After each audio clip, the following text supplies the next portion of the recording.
اعوذ باللہ من الشیطان الرجیم بسم اللہ الرحمن الرحیم۔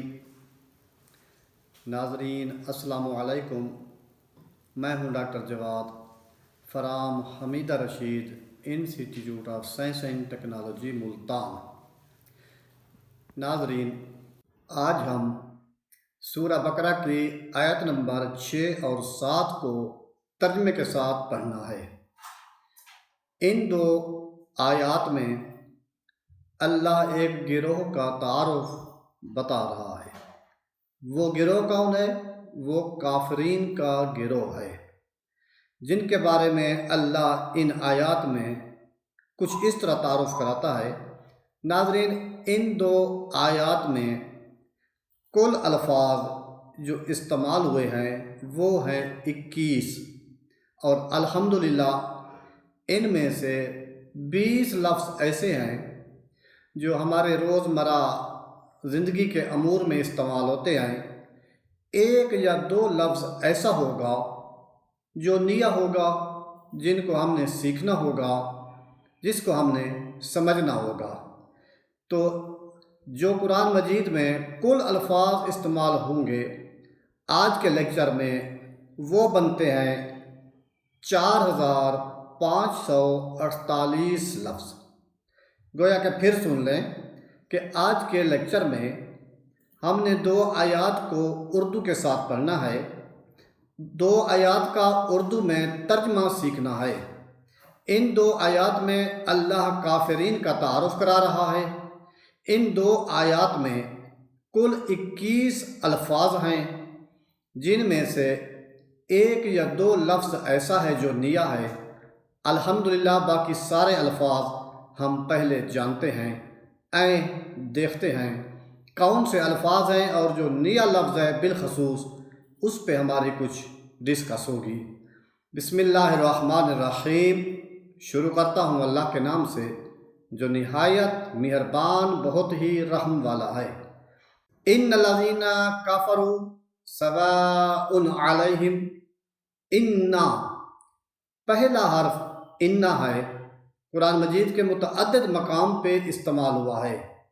یہ انا، انما، ان اللہ، انی، اور تھوڑے سے فرق کے ساتھ انا بھی استعمال ہوا ہے۔ تو یہ جہاں بھی استعمال ہو اس کا مفہوم ایک ہے، بے شک، یقیناً، بتحقیق، یعنی یہ اگلے جملے کو شک و شبہ سے بلند کرتا ہے، اگلے جملے کی تصدیق کرتا ہے، اگلے جملے کو پختہ کرتا ہے۔ پہلا حرف انا ہے، انا، بے شک، الذین، جو لوگ، جن لوگوں نے، کافرو۔ ناظرین، یہ لفظ کافرو قرآن مجید میں مختلف شباہت کے ساتھ اس سے ملتے جلتے کافی الفاظ استعمال ہوئے ہیں۔ اسی کافرو، یہ کفر سے نکلا ہے، اسی سے کافر نکلا ہے، اسی سے کافرین ہے، یہی کافرو ہے۔ تو کافرو کفر سے، انکار سے۔ ان الذین کافرو، یقیناً، بے شک، جن لوگوں نے، کافرو، کفر کیا، انکار کیا، سواء، کافرو قرآن مجید میں 216 بار استعمال ہوا ہے۔ اپنے مختلف شباہت کے ساتھ ملتے جلتے الفاظ کو اکٹھا کیا جائے، کافرو، کفار، کافر، کفر، یہ تقریباً 216 لفظ ایسے ہیں جو قرآن مجید میں بنتے ہیں، قرآن مجید میں استعمال ہوا ہے۔ تھوڑے سے فرق کے ساتھ انکار کے معنی میں آتا ہے، کافرو، جن لوگوں نے کفر کیا، سواء، سواء، یہ مساوی کے معنی میں آتا ہے، برابر کے معنی میں آتا ہے، برابر ہے۔ یہ لفظ 27 بار استعمال ہوا ہے۔ ان الذین کافروا، یقیناً، بے شک، جن لوگوں نے کفر کیا، سواء، برابر ہے، مساوی ہے۔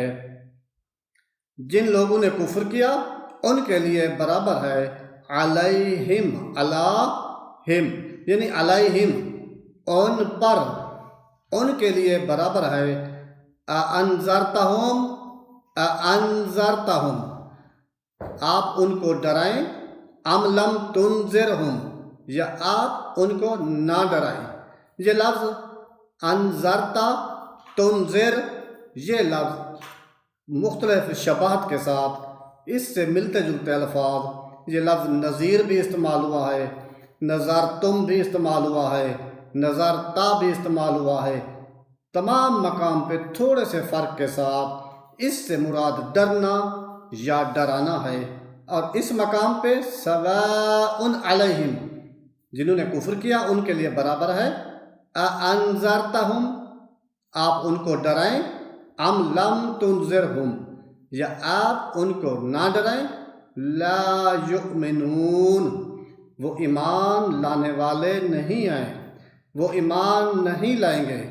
لفظ یؤمنون یہ تھوڑا سا شباہت کے ساتھ اسی سے یؤمنون سے ایمان ہے، اسی سے لفظ مؤمن ہے، اسی سے مؤمنین ہے، یؤمنون ہے، تؤمنون ہے، ان الفاظ سے ملتا جلتا یہ لفظ قرآن مجید میں 797 بار استعمال ہوا ہے، جس سے مراد ایمان لانا، ایمان لاتے ہیں، لا یؤمنون، وہ ایمان نہیں لائیں گے۔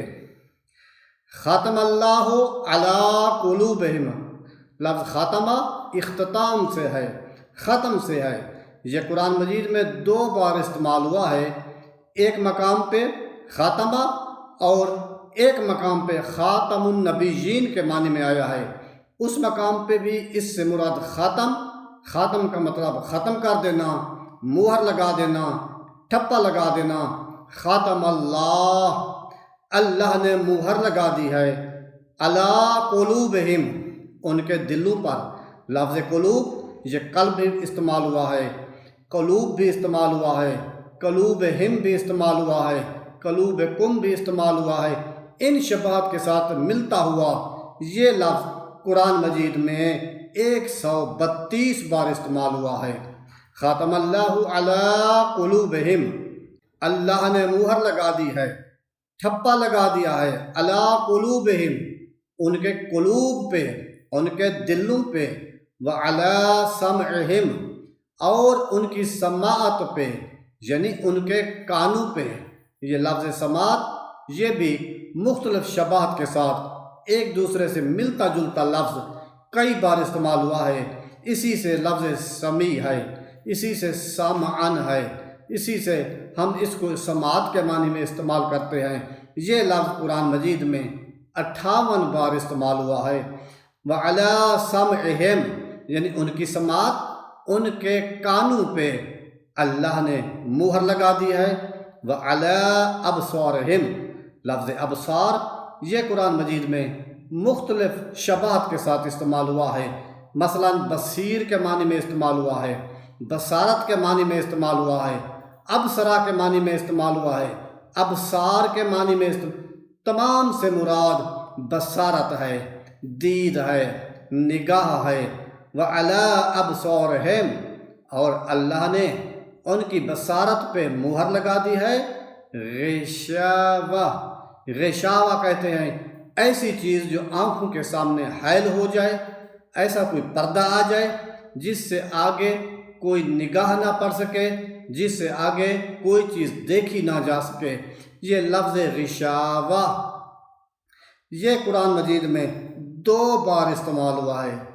لفظ غشاوہ قرآن مجید میں 2 بار استعمال ہوا ہے، پردے کے معنی میں استعمال ہوا ہے، ان کی آنکھوں کے سامنے پردہ ہے، غشاوہ ہے، وَلَهُمْ، اور یہ ان کے لیے عذاب عظیم، عذاب کا لفظ ہم اردو میں بھی یہی استعمال کرتے ہیں۔ یہ لفظ قرآن مجید میں 331 بار استعمال ہوا ہے، اور اگلا لفظ ہے عظیم، اسی عظیم کو اعظم کا لفظ بھی استعمال ہوا ہے، اسی سے عظیم مراد لیتے ہیں، اسی سے ہم اردو میں عظمت کا معنی بھی یہی لیتے ہیں، عظیم کا معنی بھی وہی ہے۔ مختلف شباہت کے ساتھ یہ لفظ 112 بار قرآن مجید میں استعمال ہوا ہے۔ آئے اب ہم دیکھتے ہیں کہ ان 2 آیات کا مفہوم کیا ہے۔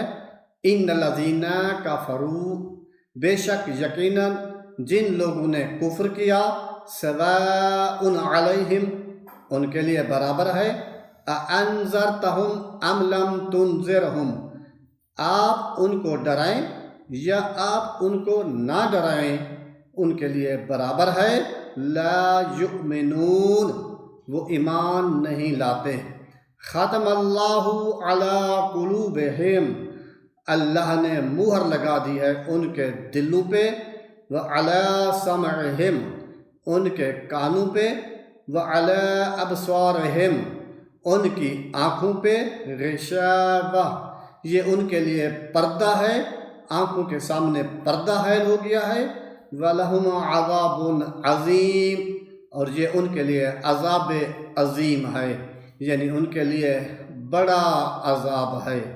والسلام علیکم ورحمۃ اللہ وبرکاتہ۔